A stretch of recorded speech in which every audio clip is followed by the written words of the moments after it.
Musika zuzenean telebista saioan errepideak erretzen jarraitzen dugu.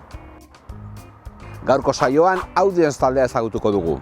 Gernikako taldeak 25 urte darama musika errepidean, eta talderen egungo egoera ezagutuko dugu. Atzmarkak leioan, ez ezagun bat logelan, txamponak lurrean, paper dirua airean.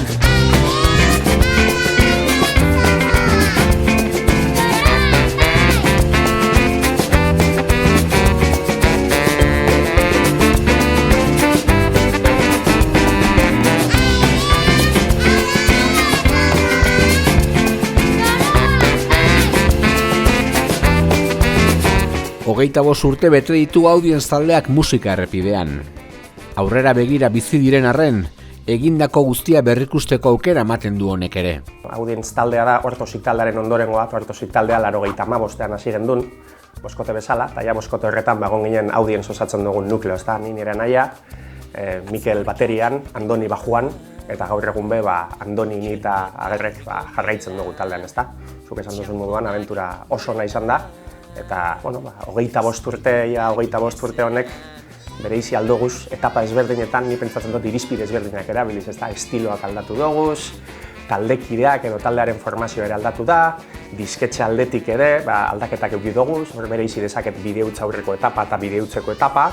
Bai, urte asko pasatu dira, egia esan konturatu barik edo, bai, esperientziak asko, diskoa pasetan dira, gira pasetan dira, eta, bueno, bai, atxera begiten dozuen ordurako, eta ez dezuz, 20 urte pasa dira. Eta bai, batzutan zailtasunak, lana, familia, gauzak eta konpaginatu behar direz, baina bai, oraindik hemen gaude, 50 zakaz, eta, bueno, soinu barriak probatzeko esperientziak probatekotan, da, bueno, beste ritmo batzuk, beste denpora batzukaz, jakin bakigu aldatu garela, gure musika aldatu dela, estena aldatu dela, bueno, horrek be, bueno, reflexio batzutan murgildu gaitzu eta hortxe gabitz.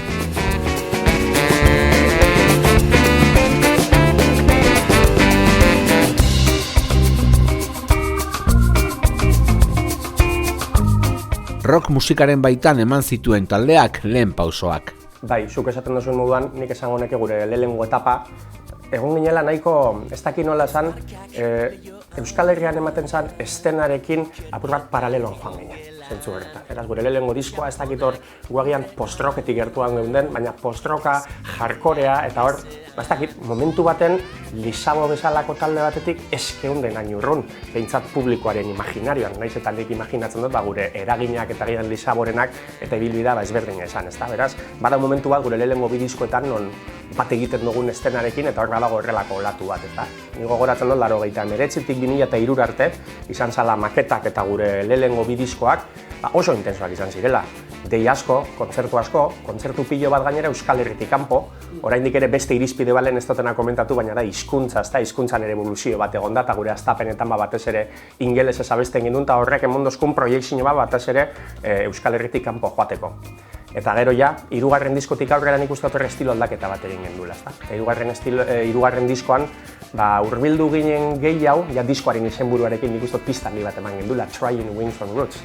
Egoak sustraietan, hau da guk atzera begirada bat egin gendun, eta uste disko hori dala bluesari edo folkari gehien begiratzen dion diska, eta hortik aurrera agian sartu gara horrelako amerikana dinamika baten, ezta? Eta amerikanarekin gehiago identifikatzen gaituzte, eta horrelako euskal country taldearen klitxe eta horrelako gauzak dekoguz, ezta?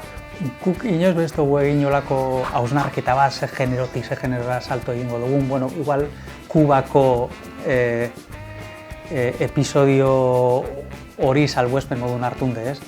Baina egize da, eta rock aterki horren azpin, gauza ezberdin jorratu dugu zela, baina hori, ibilbideak berak eraman gaitzu honetara, ez da izen gauza bat, hori, hausnarketa baten erantzun moduen edo egin dugune zerbait, ez?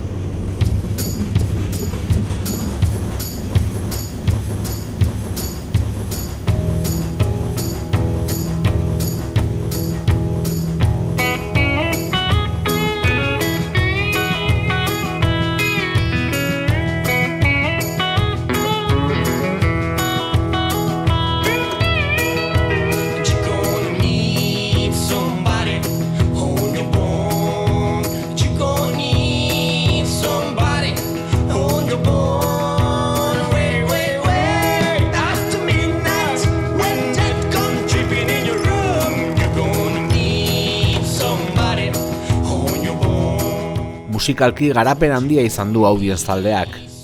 Disko bakoitzean norabide berriak izan dira, eta hala ere, disko koherenteak osatu dituzte. Lehenengo esaten dut pertzepzio hori nik ere dekotela, ikusten dut ez beste euskal talde batzuk eta ikusten dut evoluzionatu egiten dabela, baina ikusten dut evoluzio horretan antzekotasun handiak daudela, eta hori ikusten dut adibidez gurekin hasi ziren, gure generazioak diren hainbeste talderekin, ezta? Eta bueno, zuk esaten badoztazu, nik beti dekot zalantza, ia nik barrutik ikusten dutenez, bai pentsatzen dut asko aldatu dugula eta estilo ezberdinetako diskoak egin ditugula. Baina nik zalantza egiten dut hori dan barneko pertzepzio bat, edo agian kanpotik hori ikusten dan asko aldatu dugula.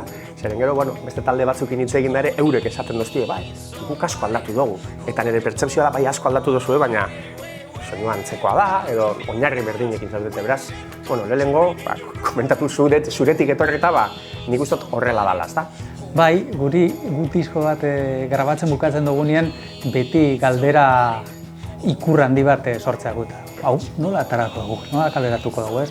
Norbaitek eukiko bagendugun manager bat esango, hau da suizidio bat, ez? Komertzialki ez da nondik harti, ez da etiketa bat jartzerik, ezin da hori, ez?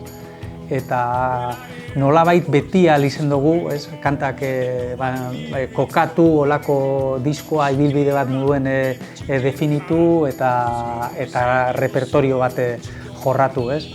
Tolesdurak grabaketa bukatu zanien, galdera ikur hori inoiz baino handia bazan. Eta bi saiotan egin gendunez, 2020 eta 2021, bageneko nahitxaki hori egiteko diska bikoitza eta zeuzelan disko bakoitzari kutsu ezberdin bat emati eta hori dena. Nola ikusten dut Audience euskal musika panoraman, barrutik horri erantzutea ez da erraza egiten. Igual kanpoko norbaiti galdetu beharko jakon, baina nik ikusten dut nahiko moldagarria dela eszenatoki oso desberdinetan, bai jo izan dugu gaztetxetan, bai jo izan dugu tabernetan eta bai jo izan dugu antzokietan edo eta Arriaga antzokian edo eta ez dakit, kanpoaldean parketan, leku askotan jo izan dugu publiko oso desberdinagaz. Nik uste dut repertorioak emoten dabela nahiko zabaltasun eta jendeari asko gustateako beti zuzenean ikustea eta danak esan dutzue, zelako plazerra dan ez denatokian olako dinamika erakustea. Taldera musika tresna berriak gehitu diren horretan, musika norabide berriak ere azaldu dira. Musikarekin jolasean, doinu unibertso propioa osatu du taldeak. Gure abestia hori, instrumentu askoko abestiak dira, textura asko, kapa asko, soinu asko, orduan, denok bere lekuak esaten, bai baseak, bai bateriagaz eta bajoak izan direz, base askotan simpleak dira, baina oso finkatuak edo ondo pentsatutako golpeak. Beste instrumento guztizeri, bai abotzak eta harmoniaentzako leku utzi behar da. Hori da, bai, azkenean bai instrumentu gari jotzen duguz bakotxak eta Audience zabaltzen du bai bide bat, nahiko oso zabala eta koherente aldi berien zeuk esaten dozun moduen, ezta? Eta bai, akorde horiek, pianoak, saxoak, biolinak, pedalestilla, dekoguz instrumentu pilo bat eta kontzertuetan tartekatzen duguz ganera, horra gaizkatan artean, igual esan aldot, 8 instrumento partekatu aldo guzela. Logistikoki zailtasun asko deko zen zuzeneko bat izeleike, baina aurreratik ditu izen dugu beti. Gu bai izen gara talde bat, lokalean ordu asko sartu dugu zena, eta musika egitea eta konposatzea eta entzutea eta elkarbanatzea hor beti egon dena zentruan, ez? Orain, ez, ibilbide guztia hoin eta gero, barriro hausnarketa baten gauz, ez? Eta horreri barriro zentralidade punto hori emateko, eta periferiko edo guzti horrek apurbet ahaztu, ez? Egin duguz, birak egin duguz, atzerrian egon gara, grabatu dugu Nueva Yorken, grabatu dugu Kuban, ez dakit, Benika, Primavera Sound eta garai horrek, eta oin, ez dakit, musika eta konposaketa eta melodia, harmonia eta horretan barriro nahi dugu gure hizkuntza eta diskursoa horretara mugatu.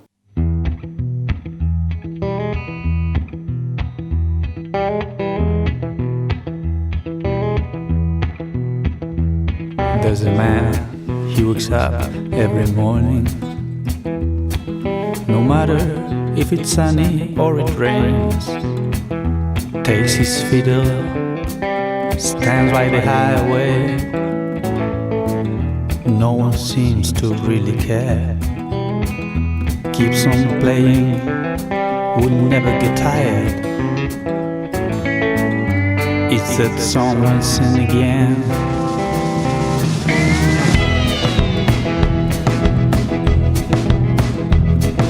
The driver seemed to start to... Taldekide berriek haize fresko ekartzeaz gain, kantu sorkuntzan ere parte hartu dute.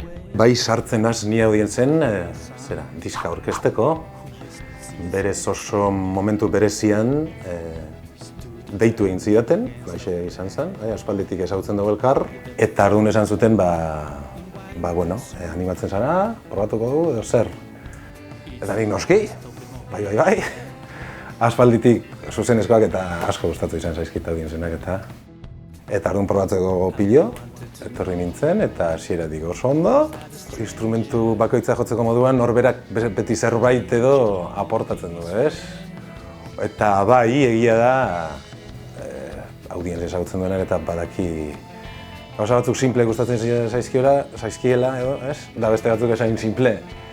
Orduan badaude jolasteko beran sinpletasunagatik edo abesti batzuk, eta beste batzuk egin behar zula, bere lanketa edo egin behar zula ez da ulertzeko, baina hori oso naturalak eta direnez sartzen dira.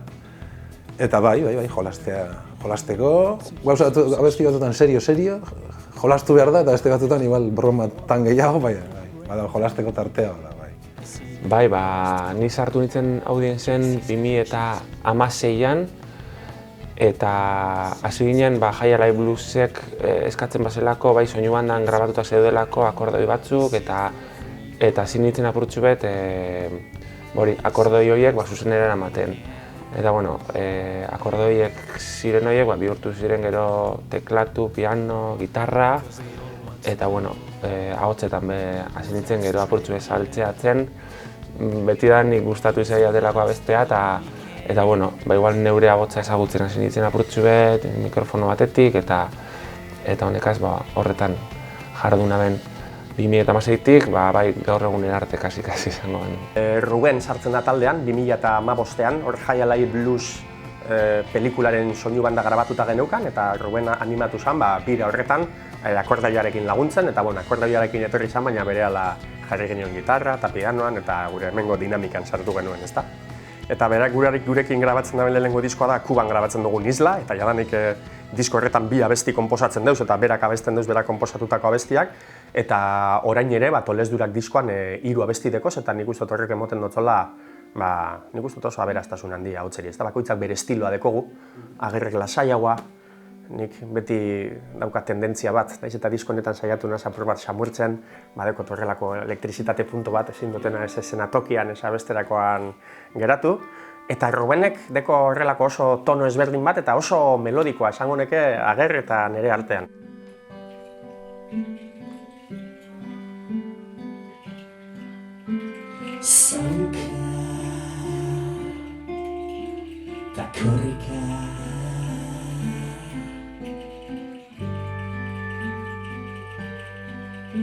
Zure bidea bizkue badator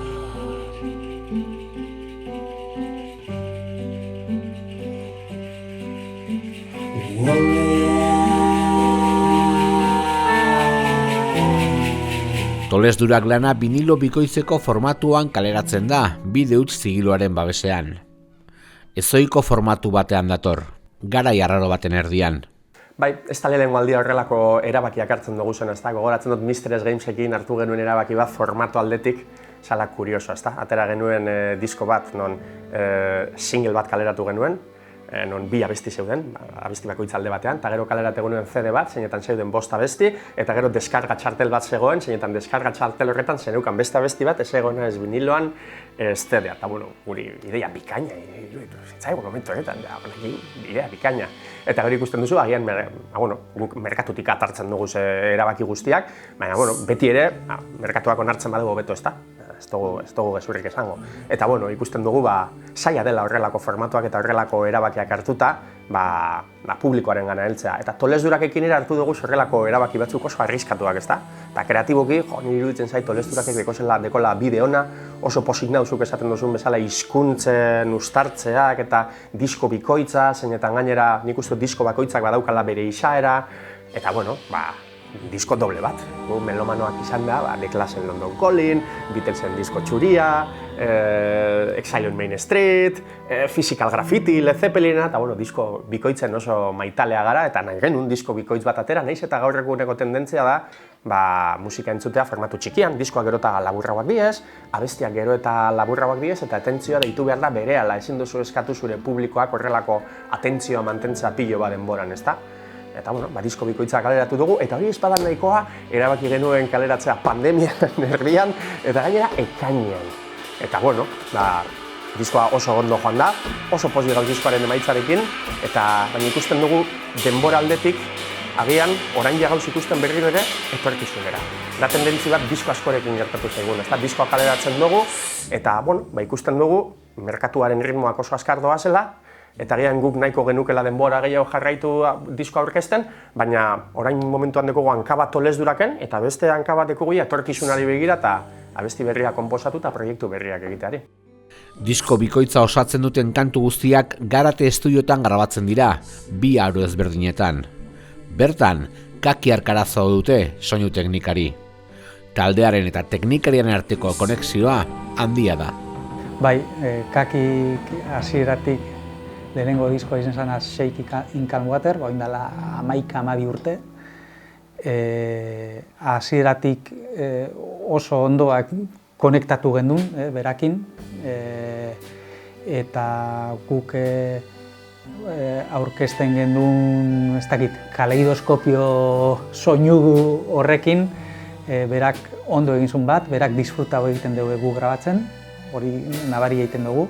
Gu berakin hori konexio puntu hori, klik hori ondo egin dugu, eta oso eroso gauz berakin.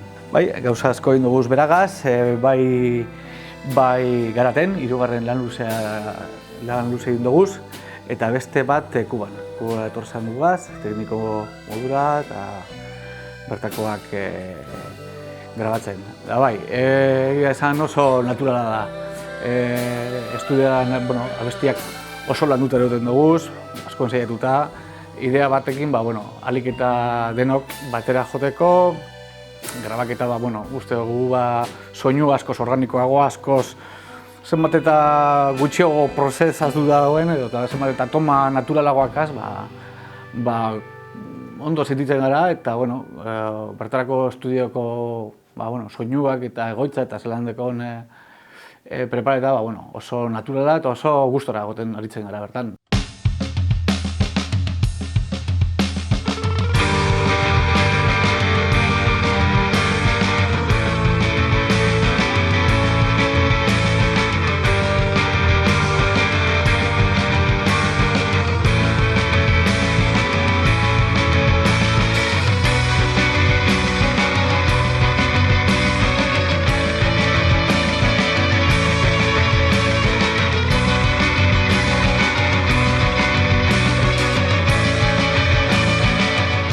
Audience taldean musika bera da hizkuntza nagusia, eta horretarako ingelesa erabili izan dute nagusiki. Azken urteetan ordea, euskararen presentzia handiagoa da kantuetan, eta bide horretan bada hausnarketa bat.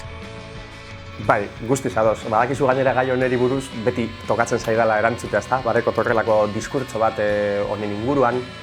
Talde batetik nik uste dut opera abesten duen norbaitek agian italieraz abestuko dugu, edo alemanieraz, opera asko dauz alemanez baita ere. Eta nik uste rock and rollaren estiloa nahiko normala dela tendentzia izatea ingeleserantza joatea, ezta? Gero badau beste gauza bat dela, bai, zuk esan duzu moduan 25 urte daramagu eta galdera hau erantzun behar izaten dugu disko guztietan, elkarrizketa askotan, eta beste klitxe bat dekoguna da, edo uki duguna urte askotan da, euskaldunak diren eta ingelesez abesten daben taldea, ezta? Horrekiko paradigma bat izan gara, gero agian belako heldu da, eta orain belakoa horrelako hori mantentzen duena, ezta euskal izaera eta ingelesez abestearena. Eta horrek bai, talde barruan erreflexiora eraman dozku. Eta noski, euskalduna gara eta gainera euskararekin konpromisoa dekogu. Ez gara bakarrik euskaldunak eta batzutan galdetu diogu gure buruari, eta bai, euskarari toki bat eman behar diogula. Baina beti jakin izan dugu, ezin dela horrela erabakia hartu. Ezta, oraindik aurrera euskeraz idatziko dut, edo euskeraz abestuko dut. Nahiz eta puntu baten bai, nik nire buruari horrelako sakakada txikiak emon noz nire buruari euskerarantza joateko. Eta esango dutzu baita ere, ni bautu nazelez asko ingelesez abestera eta etxean batez ere ingelesezko musika entzuten dutenez, niretzako esfortzu bikoitza izan dela. Abotz berria aurkitu behar dozu euskeraz, eta kuriosidade bat komentatuko dutzut honen arira, ezta? Eta hau komentatzen zidan, Bermeon eman genduen kontzertua, Tolezduraken biraren baitan, eta Martxel Arkarazo, kontzertua eta gero esan zidan, ingelesez abesten dutenean, dekotela beste frekuentzi batzuk, eta beste dezibelio batzuk, eta euskeratik ingelesera pasatzen dutenean, abotza aldatzen zaidala, eta orduan ekualizazio aldetik eta soinu aldetik aldatu egin behar dela. Eta hori ere, niri kuriosa iruditu zitzaidan, baina da gauza bat nik barrutik sentitu egiten dutena. Beste moldatu egin behar naz euskerara abesteko, beste abotz bat dekote euskeraz.